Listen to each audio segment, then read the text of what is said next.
Dans beaucoup de foyers du monde, il y a une règle du soir qu'on transmet sans discussion.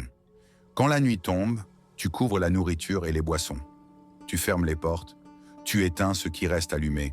Ça ressemble à une habitude. Mais écoute la façon dont on le dit. Ce n'est pas « ce serait mieux ». C'est « fais-le ». Dans certains récits, la nuit n'est pas un moment neutre.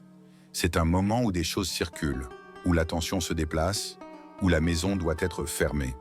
Et le détail étrange, c'est la précision du geste. Même si tu n'as pas de couvercle, une assiette posée dessus suffit. Comme si l'intention comptait autant que la protection. Alors oui, on peut te donner une explication simple. Éviter les insectes, éviter un accident, éviter une mauvaise surprise. Sauf que dans l'imaginaire, la règle ne parle pas d'hygiène. Elle parle de limites, de ce qui est invité et de ce qui ne l'est pas. Donc ce soir, avant de dormir, regarde ta table. Un verre laissé ouvert, c'est un détail. Mais dans certaines maisons, c'est exactement le genre de détail qu'on ne laisse jamais.